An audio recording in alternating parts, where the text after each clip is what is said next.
Do you know the fundamental principles of a swing based on science? The distance isn't improving. Many of you might be struggling with not being able to increase your head speed. Even with repeated practice, the lack of results might be due to not understanding the basics of the swing. Understanding these principles is key to improvement. In this video, I'll explain the mechanics of the swing in detail using a unique approach. By the end, you'll clearly understand the swing form to increase distance and how to improve your own swing. If you want to hit the ball farther, be sure to watch until the end. What is the way to maximize your distance? What is a physically effective swing? What determines ball flight? What are the optimal launch angle and spin rate? What is the optimal swing plane? How to swing inside out? Which flies farther? Draw or fade? Summary. Let's get started. Golf utilizes the motion of a pendulum. Let's start by considering this simplified pendulum motion. Using this stick. This stick represents the arm. This represents the golf club, shoulder, hand. Let's assume this is the club head, and I'll explain from here. Let's first consider just the lower stick. I'll fix the upper stick like this. Then, I'll use only the lower stick as a pendulum to hit the ball. So, how do you think we can accelerate the head of this pendulum and hit the ball with more power? The answer is to move the base part from downward to upward. The starting position remains the same. But along with the movement of the lower stick, I'll let the base of the pendulum, equivalent to the hands, drop. To match the drop of the lower end, the base also drops at the same time. At this point, you can see that the head lags behind more than before. And from around a 45-degree angle, if you pull up strongly, the head accelerates rapidly and overtakes the previous pendulum motion. This upward pulling motion allows you to accelerate the head rapidly. What's at work here is the shortening of the rotational radius. In figure skating spins, the rotation is slow when arms and legs are extended. By pulling them in and reducing the rotational radius, the skater accelerates rapidly. The speed far surpasses the initial rotation, reaching beyond what you'd expect. Here, the rotational radius stays about the same and moves along its original path. On the other hand, adding an upward motion increases the rotational radius during the downward movement. Then, the upward pulling motion reduces the radius. In a golf swing, this vertical motion is mainly driven by the lower body and torso movement. I'll explain how to use your body in more detail in the next video. Next, I'll hang it from above with a string and hit the ball like this. Next, I'll apply a brake to the base of the upper stick. I'll set it up so the upper stick stops when it hits the bar here. Then, I'll release it from the same position as before. As a result, the ball flew much more powerfully than before.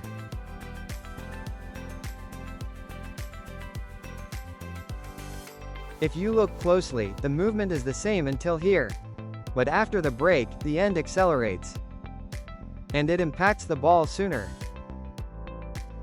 It might be hard to understand why applying a brake causes the end to accelerate.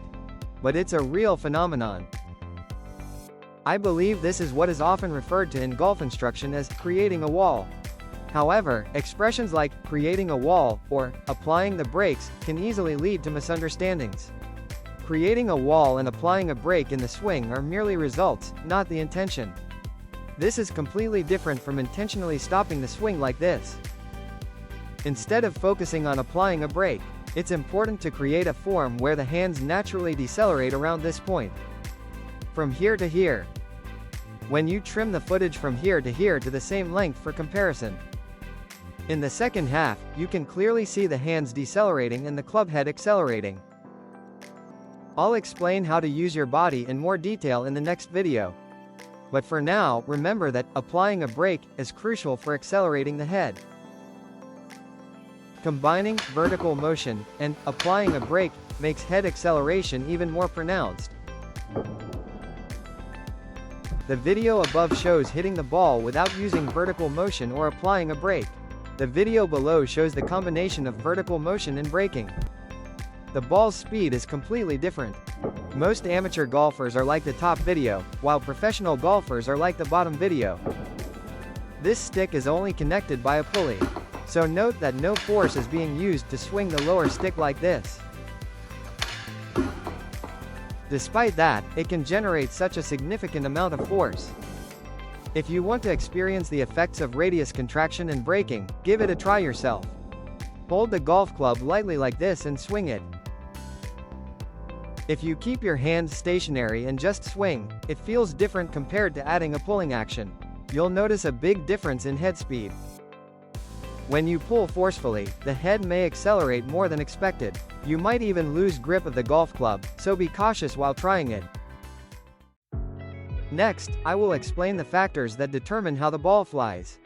The way the ball flies is determined by its launch direction and the curve it takes. These two factors work together to shape the ball's flight. How does the club head need to strike the ball to determine its flight? First, let's use a beach ball to observe the direction the ball launches. For example, if you make impact at this point, the ball will fly in this direction. For filming purposes, I'm using a beach ball, but this applies to any ball. The ball will launch along the line connecting the impact point and its center. So, if you make impact here, the ball will fly in this direction. And if you make impact here, it will launch in this direction. And here's the important part, if the point of impact is the same, the ball will generally launch in the same direction, even if the swing path is different. If you make impact here and set the swing path like this, the ball will naturally fly in this direction. Now, if the point of impact stays the same, but you swing sideways like this, what will happen? Even with this, the ball still launched at almost the same angle. Next, I'll try swinging vertically like this. As expected, the ball still launched in almost the same direction. Strictly speaking, factors like gravity, ball elasticity, and friction can cause slight variations. However, in principle, if you make impact at the same spot, the ball will launch in the same direction. Now, let's focus on the swing path. If the point of impact is the same, the ball will launch in the same direction. You can see that changing the swing path alters the ball's spin. If you swing like this, the ball will spin like this. And if you swing like this, it will spin like this. And if you swing like this, it will have no spin. To explain this in detail, draw a line connecting the point of impact and the center of the ball. If the swing path matches this line, the ball will have no spin. If the swing path tilts this way, it will create right spin. And if it tilts even more, the spin will be faster, causing the ball to curve sharply to the right. Conversely, if the swing path tilts this way, it will create left spin. If it tilts even more, the spin will be faster, causing the ball to curve sharply to the left. In other words, the direction the ball launches is determined by the point of impact, while the direction it curves is determined by the swing path. Additionally, to transfer swing energy directly to the ball, it is important to swing toward the center of the ball. An increase in side spin means the ball is being scraped at an angle. The more the swing path deviates, the less energy is transferred to launch the ball, while more energy is used to generate spin. If you want the most powerful launch, it is important to swing toward the center of the ball. Now, keeping that in mind, let's think about the moment the golf club makes contact with the ball. Focusing only on the phrase, the direction the ball curves is determined by the swing path. One might think that if the swing path is straight, the ball will always fly straight. However, that is not the case. You can understand this by zooming in and focusing on the moment of impact. The driver's face has a slight curve, but for clarity, it is drawn flat here. For example, if the golf club's swing path is straight and the face is perpendicular to the swing path, the club will make impact at this point on the ball. However, even if the swing path is straight, if the face is angled outward like this, the point of impact on the ball will be around here. This means the ball will launch along the line connecting the point of impact and its center, resulting in a shot to the right. Furthermore, if the impact point is here and the swing path is straight forward, it means the swing path is misaligned with the center of the ball, causing right spin on the ball. In other words, even if the swing path is perfectly straight, if the club head is angled outward, the ball will launch right and curve further right, resulting in a slice. And if the face tilts even more, the point of impact will be here, and the swing path will be like this. As a result, the ball will launch even farther right, and the right spin will increase, leading to this type of trajectory. Similarly, even if the swing path is straight, if the club head is angled inward like this, the point of impact will be around here, and the ball will launch to the left. And since the swing path will be misaligned to the right of the ball's center, left spin will be generated, resulting in a hook. Even with the exact same swing path, the face angle can create completely different ball flights. Next, let's consider the swing path with an outside-in motion like this. If the club head is perpendicular to the swing path, it will make impact at this point on the ball. As a result, the ball will launch in this direction and continue flying straight. And if the club head is slightly angled outward relative to the swing path,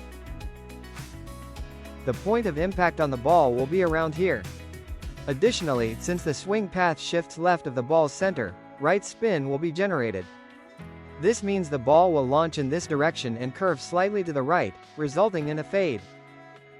And if the face opens even more and makes impact here on the ball will launch in this direction.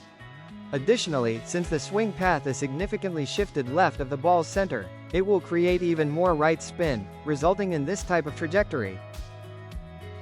Conversely, if the club head is slightly angled inward, the point of impact on the ball will be around here. Since the swing path shifts to the right, the ball will have left spin. This will cause the ball to launch far to the left and curve even further left, resulting in a major mishit. Now, let's also consider the swing path from an inside-out perspective. If the club head is perpendicular to the swing path, it will make impact at this point on the ball. As a result, the ball will launch in this direction and continue flying straight.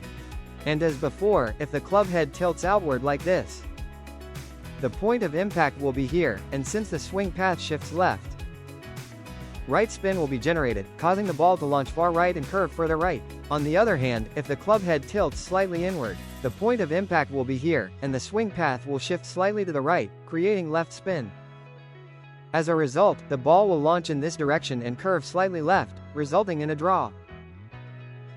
Strictly speaking, factors like ball elasticity, friction, and head speed also play a role. The direction the ball launches can also vary slightly. However, in principle, the direction the ball launches is determined by the face angle, while the ball's spin and curve direction are determined by the swing path. It is important to understand this concept. Earlier, I explained the ball's launch direction and curvature to the left and right. Next, I will explain the topic of vertical movement. Let's consider the optimal vertical launch angle and backspin for maximum distance. For this, I will reference The Real Swing by Coach Tomoaki Okashima. I've included a link in the description, so please check out this book for more details. For example, with a head speed of 40 meters per second and a ball speed of 60 meters per second, the simulation looks like this. The distance shown is carry distance. This table shows that regardless of backspin, a higher launch angle results in greater distance. And if you can achieve a high launch angle, keeping spin as low as possible will maximize distance. This means it's better to hit with an upward blow. To understand this, let's compare an upward blow and a downward blow. Let's take a side view to see the differences between them. This is an example of an upward blow, where the loft angle is reduced to hit a high trajectory ball. And this is an example of a downward blow, where the loft angle is adjusted larger at impact, to hit a high trajectory ball. By the way, whether you use a club with a larger loft angle, or tilt a club with a smaller loft angle like this, if the loft angle at impact is the same, the point of impact on the ball will be the same. The launch angle will basically be the same. However, the way the ball flies will be very different. With a downward blow, the swing path is significantly off from the center of the ball. The swing's energy is used more for generating backspin, rather than powerfully launching the ball.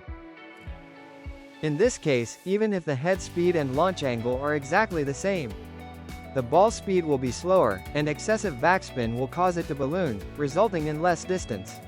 If your measured head speed is high but you're not getting much distance, or if you're striking the ball on the club's sweet spot but still not achieving good distance, this might be the reason. On the other hand, with this upward blow, even with the same launch angle, the swing path is closer to the center of the ball. As a result, the swing's energy is transferred more directly to launching the ball, increasing ball speed and reducing backspin. If you can make impact like this, the ball speed relative to head speed will increase, resulting in a higher smash factor. Additionally, to hit with an upward blow, optimizing the shaft's kickback is also important. If you can strike the ball at the moment of the shaft's kickback, the club head's swing path can become more upward. The energy from the shaft's kickback is also added, allowing you to hit with more power and a higher upward blow. If you can do this, you can reduce the loft angle and hit a powerful, high launch, low spin ball. By the way, it was previously believed that more backspin increased distance. However, this seems to apply only to cases with a low launch angle. Please focus on the lower launch angles in this table. The greater the spin rate, the longer the distance. This is because backspin creates a lift effect that helps the ball rise. Using a beach ball makes this effect easy to see. When the launch angle is low, more backspin helps the ball travel farther. However, if you increase both the launch angle and backspin, the ball will balloon, just like in the earlier downward blow example, and it won't travel very far. Therefore, if the launch angle is high, less spin is preferable. Ultimately, the best way to maximize distance is to focus on achieving an upward blow for the highest possible launch, while aiming for a high trajectory with as little spin as possible. Next, I will explain which part of the swing is ideal for impact. First, to maximize distance, impact should occur just before the club head reaches its maximum speed. The ideal image is accelerating through impact, so that the club head reaches its maximum speed at the moment the ball leaves the face. In reality, the club head slows down upon impact due to the collision. However, it is crucial to make impact during a phase where the club head is still accelerating through the ball. As explained earlier, the club head reaches its maximum speed, where the swing radius contracts the most and the braking effect also occurs. In a golf swing, the left arm primarily generates the pulling force. The point where the left arm and the club form a straight line is the swing radius contracts the most, the braking effect occurs, and the club head reaches its maximum speed. If you observe professional golfers, you'll notice that they all reach this position just after impact. If you look only at this moment, it appears as if they are pulling forcefully from the left side of their left foot. This is the image. To maximize the pulling force using body rotation, core movement, and the upward drive of the lower body, it is most efficient and powerful to have the feeling of pulling from around the left foot. It's to the left of the front position. For example, even in baseball batting, since right-handed batters tend to hit more home runs to the left field, and left-handed batters tend to hit more to the right field, it shows that making contact in the pulling phase after passing the front position generates greater distance. Thinking this way, after passing the lowest point during the pulling phase, an inside-out path where the club head faces forward becomes the ideal. A straight or outside-in swing follows this type of swing plane. With a straight or outside-in path, the swing path after passing the lowest point does not align with the intended direction of the shot. With this, it is not possible to hit a powerful shot straight ahead. To maximize distance, impact should occur after passing the lowest point. An inside-out swing plane is considered ideal. Up to this point, we've learned that hitting with an inside-out path, after passing the lowest point with an upward blow, producing a high launch and low spin, is key to increasing distance. So, how can you achieve an inside-out swing path? To understand this, first, try relaxing your right arm and swinging like this. When starting to swing to the right, if you first move outward, when you return with the body turn, it will naturally create an inside-out path. Conversely, if you start the swing from the inside, it tends to return from the outside. The same basic concept applies to the golf club as well. By slightly taking the club back to the outside, it becomes easier for the club to drop to the inside on the downswing. Conversely, if you take the club back to the inside and bring it to the top, during the transition, the club head will naturally move in this direction, due to inertia. This makes it more likely to create an outside-in path during the downswing. Therefore, from the start of the takeaway, bending the right elbow excessively, or using the forearms and wrists to bring the club head to the inside, should be avoided as much as possible. Also, using forearm and wrist strength to force the downswing from the inside during the transition from the top is not ideal. I will explain the specific body movements in detail next time. But the key is to avoid using unnecessary force as much as possible. To achieve this, it is ideal to take the club slightly to the outside during the takeaway, allowing the transition to naturally bring the club head into an inside-out path. Now, based on what we've covered so far, let's consider which travels farther, a draw or a fade. To conclude, generally, a draw travels farther, but if executed well, a fade can go even farther. That is my opinion. Earlier, I explained that an inside-out swing plane is ideal. And since an inside-out swing means the club path at impact is directed to the right, it naturally promotes a draw. Conversely, a fade is created by an outside-in swing path at impact. So the swing plane is also typically outside-in. This is especially true for amateur golfers. With this, a draw is likely to generate more distance, as it allows for impact after passing the lowest point, where the club head accelerates more and enables an upward blow. An outside-in swing tends to result in a downward blow, making impact before the lowest point. This reduces ball speed, increases backspin, and makes it harder to achieve both carry and roll. This is likely the reason why it is commonly said that draws travel farther and roll better. That might make it seem like a draw is always better, but that's not the case. I believe that the next step beyond an inside-out draw swing is what is known as a power fade. Even with an inside-out swing, the club head reaches its maximum speed around this point, where you can generate the most pulling force. Therefore, it is generally positioned well beyond the point of impact with the ball. In other words, to make impact closer to the point where the head speed is near its maximum. It is ideal for the swing path to be slightly leftward at impact. This is similar to the image of a right-handed baseball batter hitting a home run to the left field. However, if you simply make impact at this point, the ball will fly to the left. Therefore, to make impact as much as possible on the left side of the swing plane in a golf swing, the following three elements are necessary. Close the stance to rotate the swing plane slightly to the right. Widen the stance and shift the swing plane slightly to the right. And when viewed from the front, this shift in the swing plane clearly shows the club head making impact while rising significantly. Therefore, it is also necessary to set the tee as high as possible. The combination of closed stance, wide stance, and high tee is something many long drive competitors use. With this setup, you can pull more powerfully, allowing you to hit a fade with an upward blow, closer to the point where the head speed reaches its maximum. This is likely the reason why, despite the common belief that draws travel farther, many long drive competitors prefer hitting fades. However, this is just my hypothesis, so please take it as one possible perspective.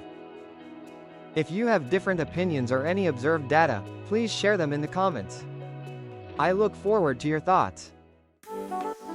To accelerate the swing, vertical movement, and applying the brakes are the two key factors. The ball's left-right launch direction is determined by the face angle, while its spin and curvature are determined by the swing path. To maximize distance, it's best to hit with as much of an upward blow as possible while minimizing backspin. To achieve this, it is important to make impact on an inside-out swing plane, after passing the lowest point during the phase where you are pulling the club. To create an inside-out swing plane, take the club slightly to the outside during the takeaway, allowing inertia to naturally guide it into an inside-out path. Generally, a draw travels farther. But if you can execute a well-timed shot on the left side phase of an inside-out swing plane, a fade has the potential to travel farther. Next time, based on what we've covered, I will explore a swing form that maximizes the characteristics of muscles, tendons, and skeletal structure. Understanding this will help you grasp, why do pros have that kind of form? And, what should you improve to get closer to the ideal swing? Sorry for the delay in updates, but if you're interested, please subscribe to the channel and stay tuned. Thank you for watching until the end. Violet as a color gray. We were running through the fields, you had flowers in your hand. We were all chasing phantoms, baby, you were